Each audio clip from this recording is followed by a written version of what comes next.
Hey, what's up, fam? It's the Don here, coming to you from our basement pantry. You know, this is where I come when I want to just get my thoughts together and think about what's going on in the world and things like that. Things like, do I have too much? Do I have enough? How do I keep the levels to where my family will be secure for the long haul, for a long period of time? So today, what has been coming into my mind is cyber dependence. Now, before you shut down the video and turn off and go to your next video or something, I know some of y'all out there thinking, well, Don, that has nothing to do with me. I don't shop online.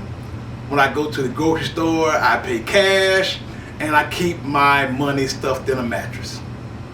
Okay, even if that's you, you still probably have some sort of cyber dependence. Now, if you're in a bunker somewhere and you're completely off the grid, you don't have power lines or water lines or anything, and all your money is there with you, then you might not have cyber dependence. But if you're watching this video, then obviously you're not in a bunker off the grid somewhere. So this applies to you.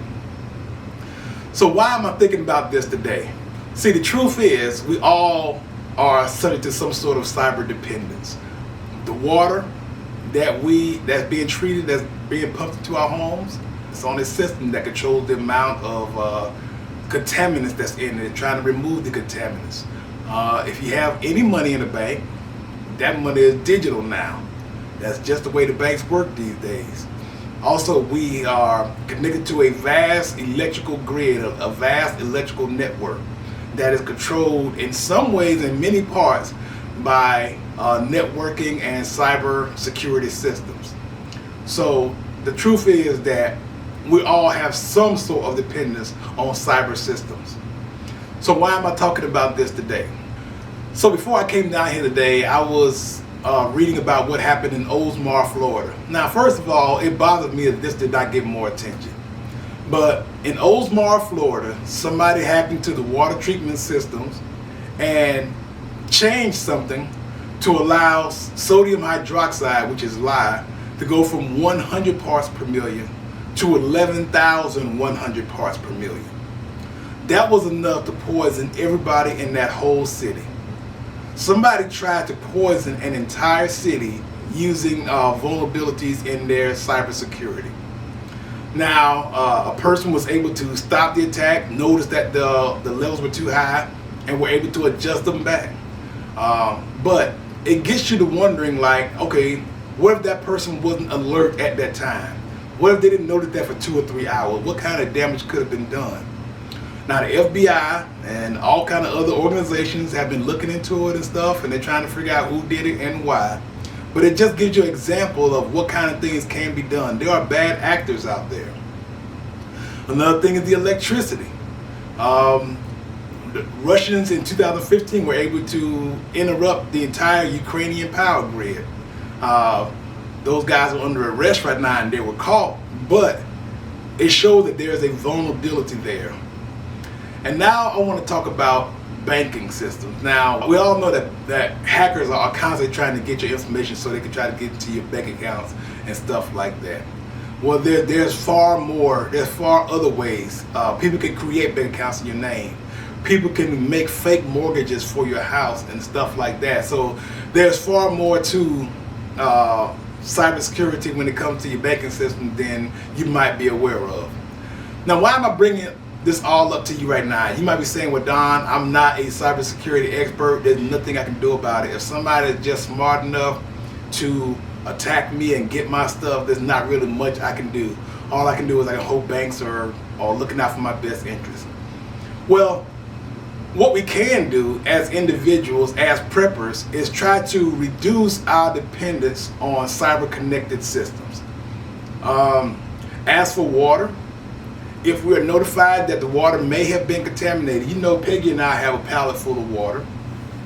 We also have a water bob, a 65-gallon water bob for our bathtub. In case a winter storm is coming or whatever else, we can fill that up and have some water, about 65 gallons of water. But like I said, if the water has been contaminated, you don't want to put that water into your water bob. So I think it's important as preppers that we get some sort of water catchment system. Now I know that several of our subscribers have recommended that we get a Berkey system. I have looked into the Berkey system, but I think I'm leaning toward the LifeStraw community system. LifeStraw has not reached out to us. They're not sponsoring this video. Not getting paid to say anything about them. They have a 6.5 gallon and a 13-gallon version, where you just basically pour the water into the top of the system, and it has little faucets all around the edge to where people can just come up and drink water. Now it might take about an hour or so for the water to filter through the system, but at least you'll have water that's been cleaned and everything. So a great way to check for your water contamination levels is to get one of these little TDS water treatment testers. Test for total dissolved solids. That's what TDS stands for. When you first turn the power on, you get a green screen that tells you that it's been zeroized. And so recently, Pegi and I tested out the water that's come from our sink, and look what we found. It went red immediately, and that got me a little bit worried. So I did a little bit of search on it and stuff. This came out to be about 146 parts per million. According to the FDA, anything between 50 and 150 is safe because most likely your treatment facility is adding something. So in comparison, we took a little bottle of water that we got from Walmart and ran a test on that one. After zeroizing the tester again, it came out to about 18, I think it was. So these little testers cost about $13 on Amazon. I'll put a link in the description. But I'm not happy with that 146, so I'll be looking for ways to bring that number down. Another way we can reduce our reliance on cyber systems is reduce our electronics reliance. Now, I have a 4K generator. That's only good for as long as I have fuel for my 4K generator. What we should be considering is how to live smaller, how to live less reliant on electricity. We're not going to be able to run a refrigerator, a stove, a microwave, an oven, a vacuum, and 4 TVs if we had to depend on our generator and these deep freezers. That's not going to work. So what we should be doing, what I will be doing, is looking at ways of reducing our reliance on electricity so that we can use the generator just for emergencies in short periods of time, and we're able to sustain ourselves until the systems have been repaired. Finally, I want to talk about money. What can you do about securing your money? Of course, you can take proper steps to make sure that you're not just purchasing goods online from non-reputable sites and vendors and stuff like that. Make sure you protect your social security number, your account numbers, and that kind of thing. All this stuff you heard from many other places. What's getting a lot of traction now is people are talking about investing in cryptocurrency, trying to invest or diversify their holdings, their financial holdings with cryptocurrency. Cryptocurrency is a decentralized form of currency. Basically, instead of all your money being on one bank system, it is on a large network of servers and computers. That way, if a hacker hacks into one system, he cannot get everything. That's how the idea was when the cryptocurrency first came out, and people were so happy about it, they call it unhackable. But as you and I know, when there's money involved and there are smart and greedy people out there, they're going to find a way to get to it. What you should understand is that anybody with knowledge of network coding can make their own cryptocurrency. So not all cryptocurrency is the same. I advise you to do your research. Don't just go by what your friend has told you or what somebody you know who's really smart. Get some research done before you decide to go into it.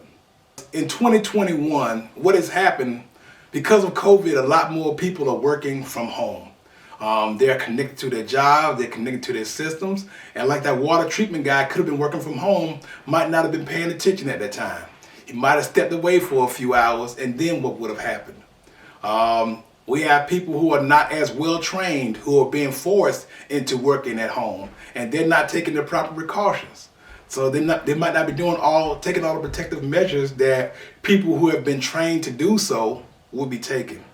A lot more people are working from home, a lot more people are working online, and not all of them are trained to do so. So I feel like 2021 is extremely important. It's going to be a very important year for reevaluating the amount of dependence that you have on cyber connected systems. I know this wasn't a very exciting video, but I feel like it was important. It was what's on my mind today. And when something like this comes up on my mind, I feel like I want to share it with you guys.